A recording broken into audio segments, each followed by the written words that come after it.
శరీరంలో లైపోయిపోయినాడు వెంకటేశ్వర స్వామి. అందుకే తిరుపతికి అన్ని శక్తులు వచ్చినాయి. అమ్మకి మొక్కుకుంటే తప్పనిసరిగా మీరు మొక్కు తీరుతాయి. చూసావా ఎలా మారింది తిరుపతి? మునేటి ఒడ్డు లేచింది.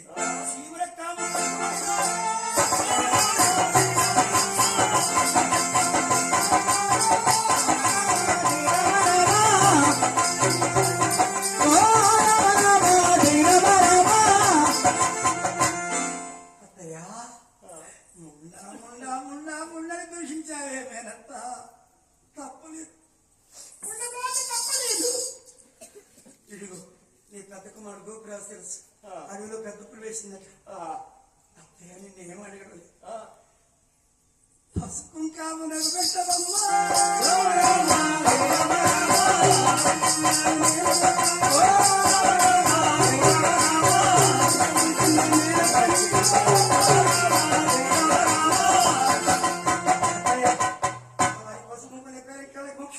నీకు తెలుసు. చేతులెత్తి నమస్కరిస్తున్నాను. నేను నా భర్తతో వెళ్ళిపోతున్నాను అనగానే మనసు కలిగింది అత్తయ్య. ఆగమ్మా, ఇదిగో ఈ సుందరమ్మ పెత్తనం ఇచ్చాం. ఈ సంవత్సరం ఇదిగో ఇలా ధారణ అయిపోయిందమ్మా. నీకు పసుపు తీసుకొచ్చాను. అత్తయ్య ఇంకా గృహంలోకి వెళ్ళి మేడలోకి వెళ్ళి పసుపు కుంకుమ తీసుకొచ్చింది. ఇది వచ్చిన సుందరం చూసింది అత్తగారి. అత్తయ్య అత్తయ్య ఏంటి కుస్తాది స్థలాస్తులు లోపలికి వచ్చింది?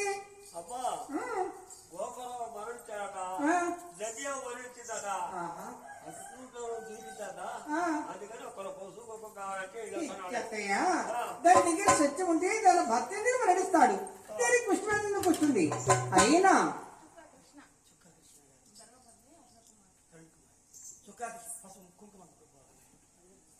చుక్కా కృష్ణ గారు అదే హరిశ్చంద్ర మా గురుగారు అంటారు, వంశము నిలుపనే కదా చుక్కా వారు. ఎక్కడున్నా ధర్మదాతలు ఉన్నా లేకపోయినా చుక్కా కృష్ణ గారు వారి యొక్క ధర్మపత్ని అరుణి కుమారి గారు, వారికి వారి కుటుంబం, వారి అబ్బాయి గోపి కుమార్తె గమ్య గారు. గమ్య గోపి నూరేళ్ళాక్షి అవును. వారికి విద్యాబుద్ధులు ఎందు లక్ష్మీకృత తోడుగా నీడుగా నిలిచి ఏ ఆపద రాకుండా వాళ్ళిద్దరు నూరేళ్ళాక్షితో లక్ష్మీకృతం కలిగి కృష్ణ గారు 500 రూపాయలు సమర్పించారు. వారి కుటుంబాన్ని వారి బిడ్డలను వారి యొక్క ధన కనక వస్తు వాహన వచ్చి ఎల్లవేళ వారికి కూడా వారి కుటుంబాన్ని ఆయన ఆరోగ్య ఆపదలు లేకుండా లక్ష్మీకృతం మహిమగా తల్లి కృష్ణ గారి కుటుంబాన్ని చల్లగా కాసి కాపాడు లక్ష్మీ మనసా వాచ ప్రార్థన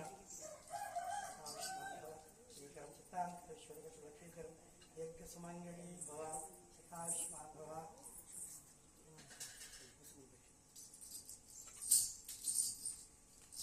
చూసావా ఇది జరగానే మాకు యాదవరాజు అందరి మీద అభిమానం. మాకు అన్నదమ్ములు కాబట్టి మేము కూడా మా ముత్తాత యాదవరాజు, మా ఇంటి పేరు చవలవారు. మా చవలవారు యాదవరాజు ఒంగోలులో ఉన్నారు. బస్ స్టాండ్ ఎదురు 60 రోడ్లు ఎక్కువ మంది చవలవారు యాదవ్. కానీ తర్వాత విష్ణు హరిదాసులు పిల్లలు చేసుకుని మేము గుడి రామగారి పూజారులుగా ఇప్పుడు పూజారులుగా మిగిలిపోయిన వైష్ణవ హరిదాసులు అయిపోయాం. అయినా వంశం పేరు ఎక్కడ పోతే ఆ చవల మాత్రం అంతే ఉంచుకున్నాం. మా ఇంటి పేరు మా చవలవారందరూ యాదవరాజులని మా ముత్తాత భద్రరాజు గారు చెప్పారు. ఇది నిజం. తల్లి కదిలింది చూసావా?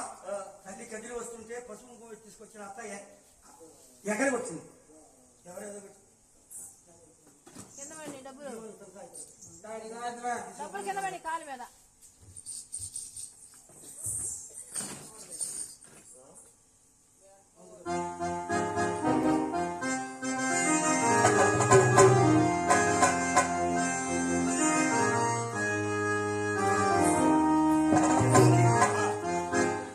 పసుపు కుంకుమ గడపట్లో పడింది. ఆ గడపట్లో పడిందని చెప్పి వెంకమ్మ సుందరం ఏం చేస్తుంది? పసుపు కష్టం అని చెప్పి చీపుడుతో ఊడుస్తుంది. ఆ చీపుడుతో ఊడుస్తుంటే ఆ తల్లి కదిలింది, ఇంటికి వచ్చేసింది. ఆ తల్లి వెంట ఎవరు వస్తున్నారు? అత్తవారి యొక్క లక్ష్మణదే ధనలక్ష్మి అంటే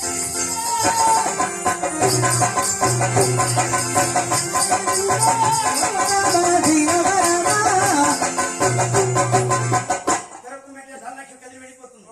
అందరూ నిలబడి చూస్తున్నారు వీధుల్లో. అక్కడ చెల్లెళ్ళ అమ్మలారు నా భర్త మరణించారు, హోమంలో వస్తుంది కాదనకండి. పసుపు కుంకాములకు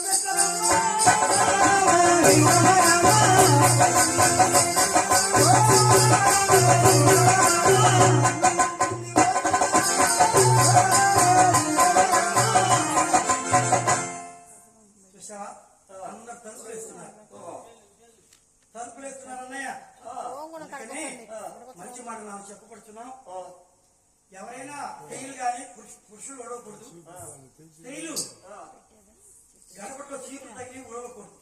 ఇంట్లో లక్ష్మి మీకు తెలియకుండా వెళ్ళిపోతుంది. బీరువాలపై డబ్బులు, బీరువా లోపల ఇరువు పైన డబ్బు పెట్టకూడదు. ఎన్ని పెట్టినా ఏదో ఖర్చు వచ్చి బయటకు వెళ్ళిపోతాయి. బీరువా పైన జాకెట్ ముక్క లాంటి ఒక గుడ్డ పరుచుకొని ఆ గుడ్డ మీద ఎన్ని వేలు, లక్ష, కోటి రూపాయలు పెట్టచ్చు.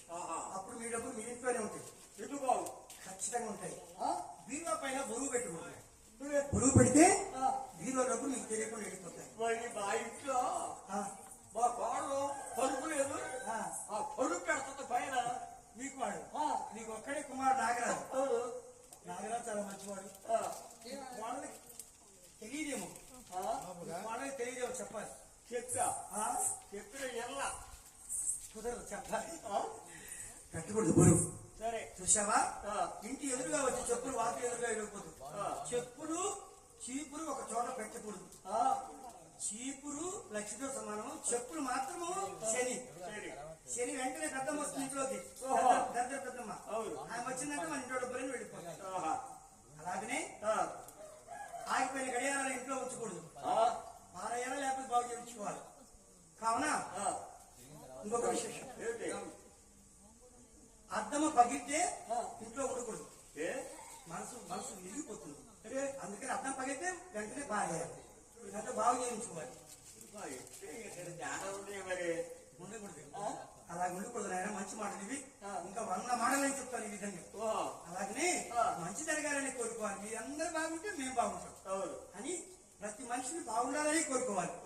అలా మనకు తెలిసిన మాట అందరికీ పంచిపెట్టి చెప్పాలి. లక్ష్మి ఉంటేనే ఏ పని చేసేది. లక్ష్మి లేకపోతే ఏమీ చేయలేదు. అలాగని చెప్పి పిల్లలకి నరదృష్టి ఎప్పుడు తగ్గుతుంటుంది, ఇంటికి నరదృష్టి తగ్గుతుంది. ఇది సంపాదించేవారికి అమ్మో అంటారు. ముఖ్యంగా మగవారి కంటే ఆడవారి కళ్ళు చూపు ఎక్కువ ఉంటుంది. మన ఇంటి మీద ఎవరి చూపైనా పడింది అనుకో, మగవారైనా ఆడవారైనా నరదృష్టి వస్తుంది. ఎప్పుడైనా నేను ఒక్కడే కాదు, నాలాంటి వారు బ్రాహ్మణులు చాలా మంది ఉంటారు. నరదృష్టి అంతరం ఇంటి వాకిలికి తగిలించుకోరు, లేదా ఇంటి యజమాని మెడలో కానీ చేతికి కానీ కట్టుకోరు. మా దగ్గర నరదృష్టి యంత్రములు ఉన్నాయి, మా గురువు గారు ఇచ్చినటువంటివి. మేము డబ్బులు ఎక్కువ తీసుకోవడానికి వీలు పడదు. ఈ నరదృష్టి యంత్రం ఒక్కటిసారి ఇంటికి 101 రూపాయలు అండి. పిల్లలు ఎక్కడ మీకు తెలియకుండా పడిపోతారు. వారికి పిల్లలకి యంత్రము 51 రూపాయి, 51 రూపాయి అండి. నా మీద అభిమానం ఉన్న పూజలో ఉన్నటువంటి తిరుపతి తల్లి మీద భక్తి ఉన్నా ఎవరైనా తీసుకొచ్చి ఎవరికైనా ఇస్తామని మనం చేస్తున్నాం. కావాల్సినటువంటి వారే ఈ నరదృష్టి యంత్రం తీసుకోండి. ఇంటి గడపకైనా కట్టుకోవచ్చు. ఇంటి పైన గడప పైన ఒక పక్కన చీరగా తగిలించుకోవచ్చు. లేదా భర్త గారైనా కుటుంబం ఎవరైనా కట్టుకోవచ్చు. ఇంటికి ఒకటి సార్లు ఈ నరదృష్టి యంత్రం ఖచ్చితంగా ఇది మంచి జరుగుతుంది. ఇది పిల్లలండి. చిన్నపిల్లలంటే 18 సంవత్సరాల లోపు వారికి ఇది వర్తిస్తుంది. ఇది కావాలనుకున్నటువంటి వారే తీసుకోవచ్చు.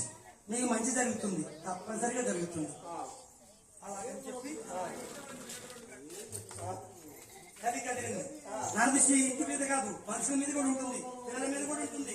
అది ఇంటికి ఒక్కటిసారి నరదృష్టి యంత్రం పెట్టుకోండి. మీ కుటుంబం చల్లగా ఉంటుందని మనం చేస్తున్నాం. ఎటువంటి ఆపద వచ్చినా తొలగిపోతాయి. తల్లి కదిలిన తమ్ముడు అది కదిలి వస్తుంటే అందరూ చూస్తున్నారు, తలుపు వేస్తున్నారు. ఎదురుగా వచ్చి నిలుతుంది పెద్ద పేరెంట్. ఎవరో తెలుసా? ఎవరండి? పెద్ద పేరెంట్. అమ్మా నేను పసుపు అడగలేము. తలుపులు వేస్తున్నా, మజ్జిగ ఆకలిస్తున్నా, మజ్జిగ సహాయం చేయొచ్చండి అని చేతులెత్తి నమస్కరించింది తిరుపతమ్మ. ఎవరో తెలుసా? ఆమె పేరేమిటో తెలుసా? కదిరాముడు రాజులు కాటవరాజు, కోడి రాజు పెద్దిరాజు వంశానికి చెందిన ఆ కులము యాదవరాజుల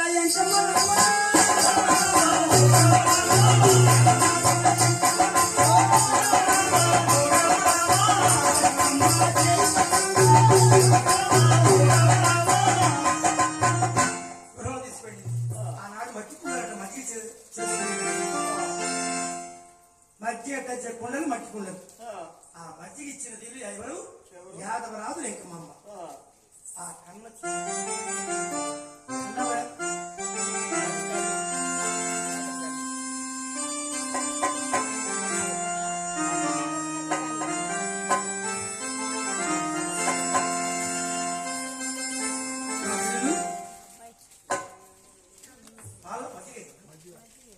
నా చెల్లి కోటేశ్వరమ్మ ఈ యొక్క అమ్మవారి యాదవరాజుల శ్రేణిలో మధ్యకిచ్చినటువంటి తల్లిని ఆ తల్లి పల్లెల వేళ ఆ తల్లి కొనుకు వస్తుంది. మా చెల్లెలకి ఈ నా చెల్లెలు మా అమ్మాయి మా యొక్క వెంకటరత్నమ్మ వాడమ్మ కోటమ్మ చెరుకుపల్లి.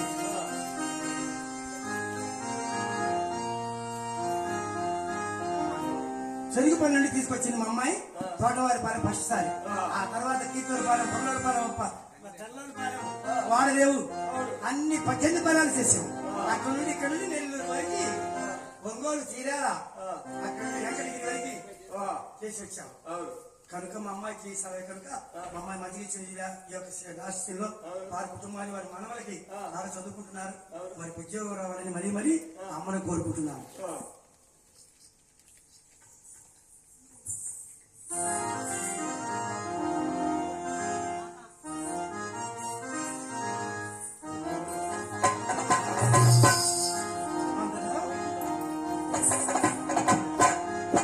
ఎప్పుడైతే ఆ వీధిలో నుండి ఆ పసుపు చీర తీసుకొచ్చి ఏం చేసింది జాతరమ్మ? ఏమి పసుపు కుంకుమ చీర అమ్మవారి ఒడిలో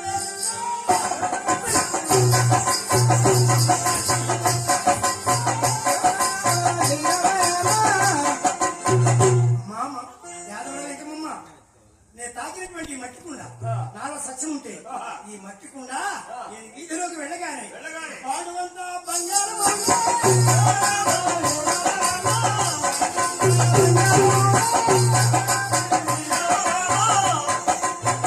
బండారు చలిందో ఆ యాదవుడు కూడా మట్టికుండా బంగారం ఇప్పింది ఎదురింటా చూసింది లక్ష్మి అబ్బా నా బ్రాహ్మణుడు ఒంగోలు నుంచి వచ్చాక అది నిద్రపోయా కూర్చో అమ్మా పేరు పేరు రాలి నేను కూడా ఏదో నీ దేవుంటే కొట్టుకుంటున్నామ్మా ఆ వెంకటేశ్వర అత్తవారి లక్ష్మి సగం యాదవరాజుల గృహంలో సగం ముత్తరాజుల గృహంలో నిలిచింది ఇక ఆ తల్లి చదువుకున్న తల్లి ఆనాడు బ్రిటిష్ పరిపాలన గ్రామాధికారులు ఆటుంటేనే హోమంలో వరగిస్తారు చూసావా ఆ కరణం గారు దాపుకొచ్చింది కరణం గారు నేను హోమంలో అయిపోతున్నాను రాయండి బాబు ఏంటండి చూడరా ఆయా గుర్తేరాండి చేయండి నీ జీతం వాడికి చూస్తానే అనుకుంటే మనం మొత్తం గారు అందుకే బయటికి నెట్టమన్నా నేను జాగ్రత్త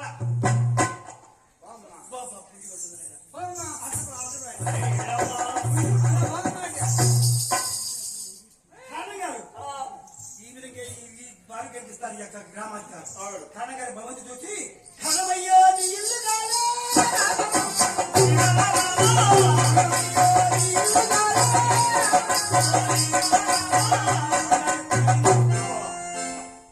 కరణం గారి భవంతి ఆకాశానికి మంటే దేవుడు బాబోయ్ కరణం గారి కాలిపోతున్న దేవుడు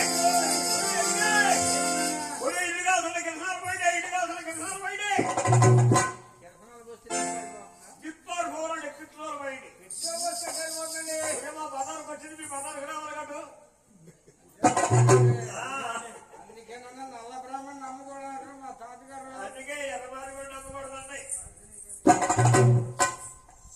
లక్ష్మీదేవి పాదాల మీద పడినాడు కరణం గారు ఆ బండారు తల్లగారు ఎప్పటిలాగా మంటలు ఆచాడు అమ్మ నేను ఒక్కడే కాదు గ్రామానికి కాదు ఈ గ్రామానికి ఇద్దరు ఉన్నారు కర్ర మొత్తం ఏముడు శుభు శ్రీ సేతుపతి పరిగెంటి సరసర కాగి నూనెలో ఉంగరం వేశారు చెయ్యి కాలకుండా తీసిస్తే నీలో సత్యాన్ని నిరూపిస్తా సరే అనగానే సరసర కాగి నూనె ఉంగరం తీసి ఇచ్చినట్టు లక్ష్మీ దేవత సన్నిధిలో చేయవేసినట్టు ఆశ్చర్యపడుతున్నాడు తెలియక మాటలు క్షమించమ్మా ఇదిగో నీకు మేన నువ్వు నడవద్దు అది రజకులు ఉన్నారు ఇదిగో కోడిశ్రమ ఆయన ఉన్నాడు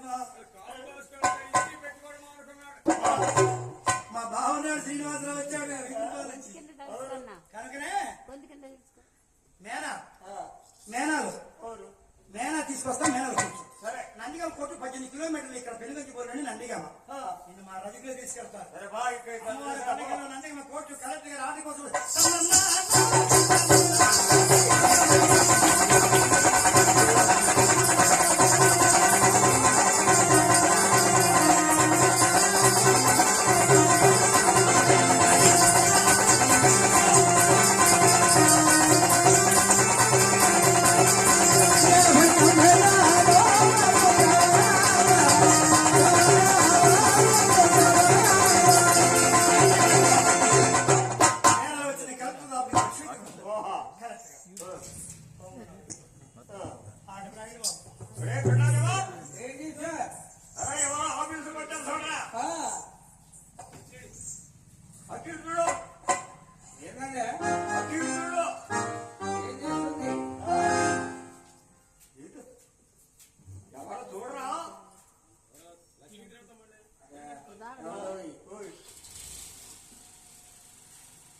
తిరుపతమ్మ తల్లి ఆమెకు ఇష్టమైనది వచ్చింది తన భర్త చనిపోయాడట ఓంగొండవరం అనేది సెలవడానికి వచ్చింది సార్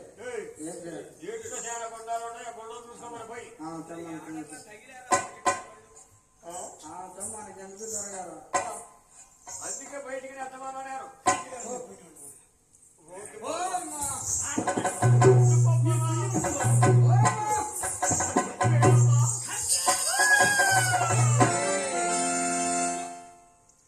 కుర్చీ దిగి 3 అడుగులు భూమిని ఎప్పుడు మోగుతున్నావు కలెక్టర్ గారు కలెక్టరో నీ కళ్ళు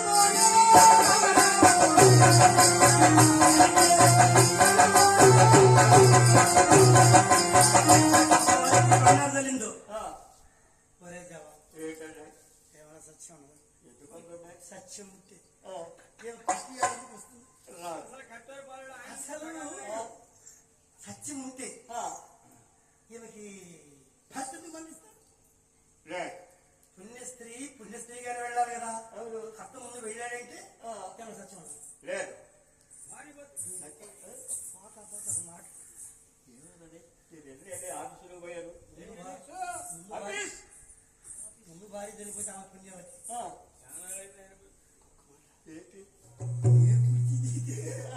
నా రేతులు పోతే శపిస్తుంది ఆమె. నేను విన్నాను. ఎట్లా నువ్వు విన్నావా వాడు చెప్తే విన్నావా? నేను ఎవరు మాట విన్నాను. వాడి మాటలు ఏమన్నా నేను వింటేనే చెప్తాను, చూస్తేనే ఏమంటే జవాను కరెక్ట్ గాను జవాను కూర్చున్న కార్యక్రమం ఎట్లున్నాయా ఈ రెండు లక్షలు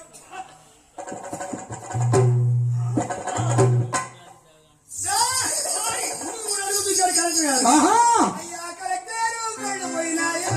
రామ రామ శ్రీరామ రామ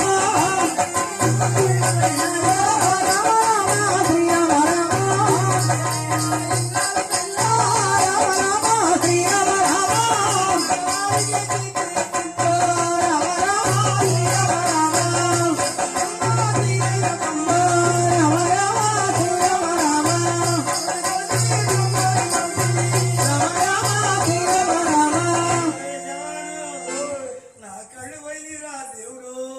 పోతే పోయి గుంటూరు గవర్నమెంట్ ఆసుపత్రిలో గవ్వకాళ్ళు ఏమి ఇస్తారేమో. దండం పెడతాను జవాను. ఆడవాళ్ళు ఎంత సత్యం నాకు తెలియదురా దేవుడు. నా రేతులు కనిపించలేదు. నా కళ్ళు పోయిరా దేవుడు. నా కళ్ళు పోయి నేనేడుస్తుంటే నువ్వేడ్చేది ఎందుకు? ఏంటిగా ఆడవాళ్ళ ఎంత సత్యం నాకు తెలియదయ్యా. అవును బాబాయ్.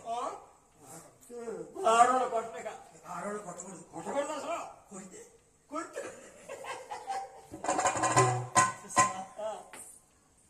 అష్టలక్ష్ములు ఆడవాలి. అవును దయలక్ష్మి, ధనలక్ష్మి, భాగ్యలక్ష్మి, ధాన్యలక్ష్మి అందరూ ఆడవాలి కదా. అష్టలక్ష్ముల్లో కనీసం ఇద్దరు ముగ్గురైనా మన ఇంట్లో ఉంటే మనకు లక్ష్మి ఇచ్చేది. పూజ చేయండి ఏది రాదు. రా కొన్ని కొంచెం పురుషులు దాని కొంచెం బిడ్డలు అనేది అందుకే కదా.